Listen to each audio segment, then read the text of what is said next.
അങ്ങനെ കഴിഞ്ഞ ആഴ്ച ബിഗ് ബോസിൽ എവിക്ഷൻ കഴിഞ്ഞു. അതിൽ ഔട്ടായിരിക്കുന്നത് റെന ഫാത്തിമയാണ്. റെന ഫാത്തിമയെ മാത്രമേ ഔട്ടാക്കിയുള്ളൂ. എല്ലാവരും വലിയ പ്രതീക്ഷയോടെ കാത്തിരുന്നു കുന്നംകുളം ആര്യനെ ഔട്ടാക്കുമെന്ന്. പക്ഷേ ആര്യനെ ഔട്ടാക്കൂല. കാരണം ആര്യൻ അവിടെ ഉണ്ടെങ്കിൽ ബിഗ് ബോസിൻ്റെ കളിയൊക്കെ നടക്കുകയുള്ളൂ. കുൽസിത പ്രവർത്തികളും അങ്ങനെ ജിസൈൽ അമ്മാവിയുടെ ഉള്ള രംഗങ്ങളും ഒക്കെ നടക്കണമെങ്കിൽ കുന്നംകുളം ആര്യൻ അവിടെ വേണം. അതുകൊണ്ട് കുറച്ചാഴ്ച കൂടെ കുന്നംകുളം ആര്യനെ അവിടെ ഇട്ടിരിക്കുന്നതാണ്. ഇനി അതിനകത്ത് ഏത് പെൺപിള്ളേർക്ക് എന്ത് സംഭവിച്ചാലും കുന്നംകുളം ആര്യനെ അവിടെ ഇട്ടിരിക്കുന്നതാണ്. ഇനി കുറച്ച് 2-3-4 ആഴ്ച കൂടി അവിടെ ഇട്ടേക്കും. അതിനുശേഷം ചിലപ്പോൾ ഔട്ടാക്കി കളയും. എന്തായാലും ഔട്ടാക്കി കളയുക തന്നെ ചെയ്യണം. ജനങ്ങൾ കുന്നംകുളം ആര്യന് വോട്ട് കൊടുക്കരുത്. അവനെ എടുത്ത് കളയുക തന്നെ വേണം. വെറും വേസ്റ്റായ ഒരു കണ്ടസ്റ്റൻസാണ് കുന്നംകുളം ആര്യൻ. ഞണ്ട് ചാടും കണക്ക് ചാടി നിന്ന് നുണകൾ പറഞ്ഞ് ഓരോന്നും ഇല്ലാത്തതും പൊല്ലാത്തതുമായ കാര്യങ്ങൾ കയ്യിൽ നിന്ന് ഇട്ടെടുത്തും കാര്യങ്ങൾ വളച്ചൊടിച്ച് പറഞ്ഞ് എങ്ങനെയെങ്കിലുമൊക്കെ അവിടെ കൊണ്ടുവന്ന് എത്തിക്കുന്ന ഒരു പ്രകൃതക്കാരനാണ് കുന്നംകുളം ആര്യൻ. അവൻ റെന ഫാത്തിമ ഔട്ടായി പോയിട്ടുണ്ട്. ഇന്നലെ ഭയങ്കര ഒരു നമ്മളെ ലാലാട്ടായി ഒരു വിഷയമൊക്കെ ഉണ്ടാക്കി.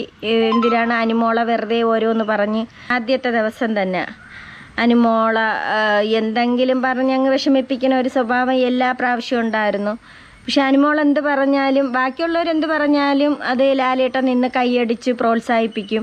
അതുപോലെ അക്ബറിന് ഒരു പ്രത്യേക പരിഗണന അവിടെ കൊടുക്കുന്നുണ്ട്. പാവാട വെള്ളി പിടിച്ച് പെൺപിള്ളേരെ നുണകളും പറഞ്ഞ് ഒരറ്റത്ത് ചൊറിയും കുത്തി ഇറങ്ങി വേരും ഇറങ്ങി ഇരിക്കണ ഒരു അക്ബറിനെയാണ് നമ്മൾ അന്ന് മുതൽ കാണുന്നത്. ഈ അക്ബറിനെ സേവ് ചെയ്ത് കൊണ്ടുവരുന്ന ഒരു രംഗമാണ് ഇപ്പം ബിഗ് ബോസിനകത്ത് കാണാൻ കഴിയണത്. അതുപോലെ ജിസൈൽ അമ്മാവി ലാലേട്ടൻ്റെ മുന്നിലങ്ങ് ജിസൈൽ എഴുന്നേൽക്കൂ ജിസൈൽ എന്ന് പറയുമ്പോൾ തന്നെ അതിന് മുമ്പ് തന്നെ ജിസൈൽ കൈയും കാലും ഒക്കെ പൊക്ക് തുടങ്ങും. ലാലേട്ടനെ കണ്ട ഉടനെ കൈ പൊക്കും കാല് പൊക്കും ഒക്കെ ഒരു ബഹളമാണ് അവിടെ. പക്ഷേ ജിസൈൽ ഒരു കൊഞ്ചിക്കൊഴഞ്ഞൊരു സംസാരമുണ്ട്. ലാലേച്ചാ എന്നും വിളിച്ചും കൊണ്ടൊരു കാര്യം പറച്ചിലുണ്ട്. പക്ഷേ അനുമോക്ക് പേടിയാണ് കേട്ടോ. ഉള്ളത് പറയാമല്ലോ. ലാലേട്ടൻ വരുന്നു എന്ന് പറയുമ്പോൾ ആ എപ്പിസോഡൊക്കെ ആയി ലാലേട്ടൻ വരുന്നെന്ന് പറയുന്ന ദിവസം തന്നെ അനുമോൾക്ക് ഭയങ്കര പേടിയാണ്. കാര്യമെന്ന് പറഞ്ഞാൽ ലാലേട്ടൻ ആദ്യമേ തന്നെ അനുമോളെ ഓരോന്നും കുറ്റപ്പെടുത്തി ഒന്നും നിസ്സാരമായ കാര്യങ്ങൾക്ക് പോലും വെറുതെ ഇരുന്നാൽ തന്നെ അനുമോൾ വെറുതെ ഇരുന്നാലും അനുമോളെ എന്തെങ്കിലും ഒരു കുറ്റം കണ്ടുപിടിച്ച് ലാലേട്ടൻ പറയാതിരിക്കില്ല. അതുകൊണ്ട് അനുമോൾക്ക് പേടിയാണ്. അവിടെ ഇരിക്കണവരടുത്ത് തന്നെ പറയും, എൻ്റെ കാര്യമൊന്നും പറയരുതേ, എനിക്ക് പേടിയാണ്, ലാലേട്ടൻ എന്നെ എന്തെങ്കിലും പറയും. അതുകൊണ്ട് അനുമോൾ അങ്ങനെ ഒതുങ്ങിക്കൂടി നിൽക്കും കണക്കാണ്. ഇന്ന് അടുത്ത നോമിനേഷൻ കഴിഞ്ഞ് അതിൽ അനുമോളെ പേര് പറഞ്ഞത് ആരാണ്? ജിഷിനാണ്. ജിഷിൻ പറഞ്ഞതെന്ന് പറഞ്ഞാൽ അനുമോള് പ്ലാച്ചിയേയും കൊണ്ട് ഒരു സ്ഥലത്ത് ഒതുങ്ങിയതായിട്ടൊരു തോന്നൽ. അനുമോള് മുന്നോട്ട് വരുന്നില്ല, ഒന്നും അങ്ങനെ സംസാരിക്കുന്നില്ല. ലാലേട്ടൻ വരുന്ന സമയമാവുമ്പോൾ അനുമോക്ക് ലാലേട്ടൻ വരണ പേടി എന്നങ്ങ് പറയണ് എന്ന് പറഞ്ഞാൽ അയാൾ അത്രയ്ക്കും അങ്ങ് ലാലേട്ടൻ എന്ന് പറയാൻ തന്നെ അറപ്പാണ്. അത്രയ്ക്കും അങ്ങ് ഒരുമാതിരി ആക്കി അങ്ങ് അനുമോള വേറെ നെഗറ്റീവ് ചിത്രീകരിക്കാൻ വേണ്ടിയിട്ട് നെഗറ്റീവായിട്ടങ്ങ് മാറ്റി കളഞ്ഞിരിക്കുകയാണ്. അപ്പം അനുമോക്ക് അതിൻ്റേതായ വിഷമങ്ങളുണ്ട്. അങ്ങനെ റെന ഫാത്തിമ ഔട്ടായി വെളിയിൽ പോയതിന് ശേഷം കാമുകൻ വന്നു. എയർപോർട്ടിൽ കാമുകനും ഉമ്മായും അനിയത്തിയൊക്കെ വന്ന് അങ്ങനെ കാമുകനെ കണ്ടും കൊണ്ട് ഓടി റെന ഫാത്തിമ ഇറങ്ങി വരണ വരവൊന്ന് കാണാം. കാമുകനെ വന്ന് അങ്ങ് കെട്ടിപ്പിടിക്കണം.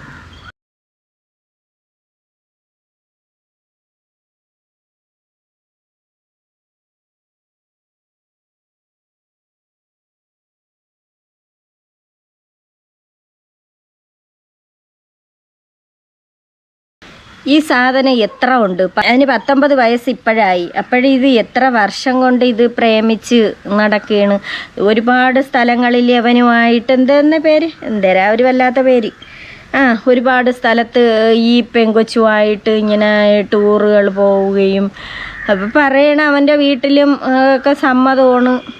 അവളെ വീട്ടുകാരെന്ന് പറഞ്ഞാൽ വീട്ടുകാർ ഒഴിഞ്ഞു കൊടുക്കുകയാണ് ചെയ്തത്. ഈ എയർപോർട്ടിൽ വന്ന് ഇറങ്ങുന്ന സമയത്ത് തന്നെ ആ ഉമ്മായി അനിയത്തി എല്ലാവരും കൂടെയാണ് എയർപോർട്ടിൽ വരണത്. വന്നിട്ട് ഈ പെങ്കൊച്ച് ആ ഉമ്മാരുടെ അടുത്തൊന്നും ഒന്നും ഉമ്മായെന്നൊന്ന് വിളിക്കാവട്ടെ, ആ അനിയത്തി ഒന്ന് വിളിക്കാവട്ടെ ചെയ്യുന്നില്ല. ഈ പെണ്ണ് ഓടിപ്പോയി അവനെ തള്ളിയിട്ട് അവനെ അവിടെ ഇട്ട് കെട്ടിപ്പിടിച്ച്. ഇതിന് 19 വയസ്സല്ലേ ആയുള്ളൂ ഈ സാധനത്തിന്, ഈ ഞരന്ത് പെണ്ണിന്. ഞാൻ ബിഗ് ബോസിൽ കിടന്ന് കാണിച്ചത് ഇല്ലാത്തതല്ല കേട്ടോ, പറയാതിരിക്കാൻ പറ്റണില്ല. ആ ഉമ്മായും അനിയത്തിയൊക്കെ അങ്ങ് മാറി കൊടുക്കുകയാണ് ചെയ്യണത്. ഇവള് ഓടി വന്ന ആ രംഗം കണ്ടപ്പോൾ അങ്ങ് മാറിക്കൊടുത്ത്. നിധി കിട്ടിയ കണക്കാണു. എത്രയോ വർഷം കൊണ്ടുള്ള പ്രേമൊന്നും. ഇപ്പോൾ വയസ്സ് 19 ആയുള്ളൂ. അപ്പോൾ 14 വയസ്സില്ല. എപ്പോഴാണ് കണ്ടേ തുടങ്ങിയ പ്രേമം. ബിഗ് ബോസിനകത്തും പറഞ്ഞത് അങ്ങനെയല്ല. ആലിവെന്നാ ആലിവനാ എന്നങ്ങോട്ട് പറഞ്ഞിട്ട്. അപ്പം ഇവള് അവിടെ നിന്ന് ഇറങ്ങിയതിന് ശേഷം ഇത്തിരി വാക്കുകൾ അവിടെ മീഡിയക്കാർ, അവർക്ക് പിന്നെ വേറൊരു ജോലി ഇല്ലല്ലോ, ഇങ്ങനെ കൊണ്ട് നടക്കും. ഇങ്ങനെ കയ്യിൽ വെച്ചും കൊണ്ട് ആരെങ്കിലും കിട്ടിയാൽ മതി എന്ന് പറഞ്ഞാണ് ഈ മീഡിയക്കാർ നടക്കണത്, കുത്തിത്തിരിപ്പ് ചോദിക്കാനായിട്ട്. ഒരാളിൻ്റെ കാര്യം ചിലപ്പോൾ നല്ലതുപോലെ ആയിരിക്കും അവിടെ നിന്ന് ഇറങ്ങി വരണം, അവരെ പറ്റി പരദൂഷണം പറഞ്ഞു കൊടുത്തു. ബിഗ് ബോസിനകത്ത് നിൽക്കുന്ന മറ്റുള്ളവരെ കുറിച്ച് ഈ മീഡിയക്കാർ പരദൂഷണം പറഞ്ഞ് കയറ്റി കൊടുക്കും. കുറച്ച് കാര്യങ്ങളൊക്കെ പറയുന്നുണ്ട്. അപ്പം നമുക്കതൊന്ന് കാണാം.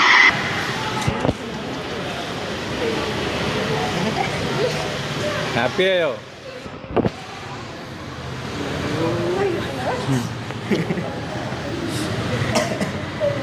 അതിൽ ഈ എയർപോർട്ടിനകത്തുനിന്ന് അവിടെ നിന്ന് വേറെ യാത്രക്കാരാണെന്ന് തോന്നുന്നു. അവരിങ്ങനെ നടന്ന് വന്നപ്പോഴത്തേക്ക് മീഡിയക്കാരനങ്ങാണ്ട് ചോദിക്കണ ഹാപ്പി ആയാന്ന്. അവള് പിടിവിടണില്ല.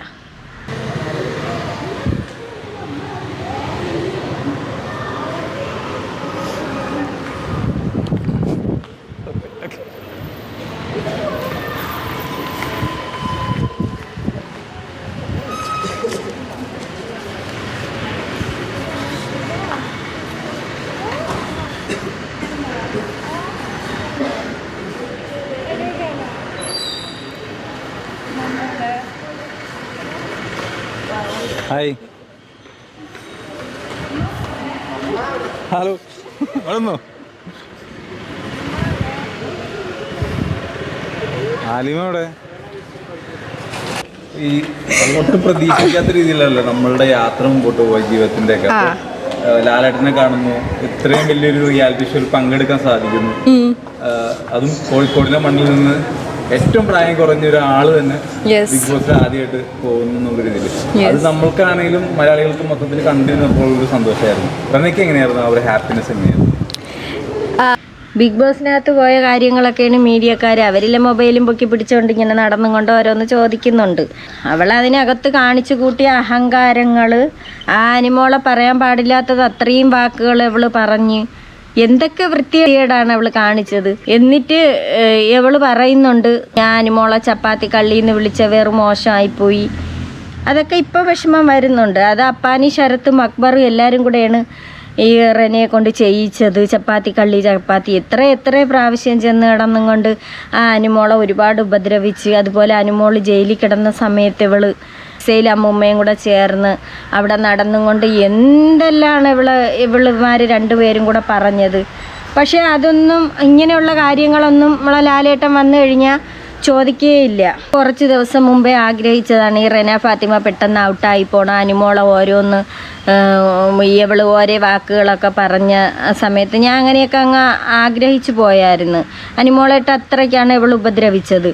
അതുപോലെ ഇന്നലെ അവൾ ഔട്ടായി ഇറങ്ങിയ സമയത്ത് അവിടെ നടന്ന കാര്യങ്ങളൊക്കെ കാണിച്ച അപ്പോഴത്തേക്ക് അനിമോളെ ചെന്ന് കിടന്ന് ഇവൾ ഓരോന്ന് പറയുന്ന ഒരു രംഗം പോലും ആ വിഷ്വല് അത് കാണിച്ചിട്ടില്ല. ബാക്കിയൊക്കെ ഇവൾ കിടന്ന് കണമണന്നൊക്കെ അടിക്കണത് അതൊക്കെ കാണിക്കുന്നുണ്ട്. പക്ഷെ അനിമോളായിട്ടുള്ള ഒരു രംഗം പോലും കാണിച്ചിട്ടില്ല. ഞങ്ങളെല്ലാവരും പ്രതീക്ഷിച്ചു. അക്ബർ ഇങ്ങനെ ഒരു വാക്ക് പറഞ്ഞല്ലോ, റെന ഫാത്തിമ ജയിലിൽ പോയി കിടക്കുമ്പോൾ ഷാനവാസുമായിട്ട് റെന ഫാത്തിമ ജയിലിൽ കിടക്കുന്ന സമയത്ത് അതിനകത്ത് വെച്ചിട്ട് ഷാനവാസ് റെന ഫാത്തിമയെ പ്രഗ്നൻ്റ് ആക്കും എന്നുള്ളൊരു വാക്ക് ഈ പാവാടവള്ളി അക്ബർ പറഞ്ഞായിരുന്നു. പക്ഷെ അത് ആ ഒരു വാക്ക് പോലും അവിടെ സംസാരിക്കുകയോ ഒന്നും ചെയ്തിട്ടില്ല. ഇതൊക്കെ ബിഗ് ബോസിന് നാണക്കേടാവുന്ന കാര്യങ്ങളാണ്. പക്ഷേ ഇന്നിപ്പം സത്യം പറയാലോ, ഇന്ന് ലൈവ് ഫുള്ള് ഉറങ്ങിക്കിടക്കുകയാണ്. അതിനകത്ത് ഒരു കണ്ടൻ്റ് ആവട്ടെ ഒന്നുമില്ല.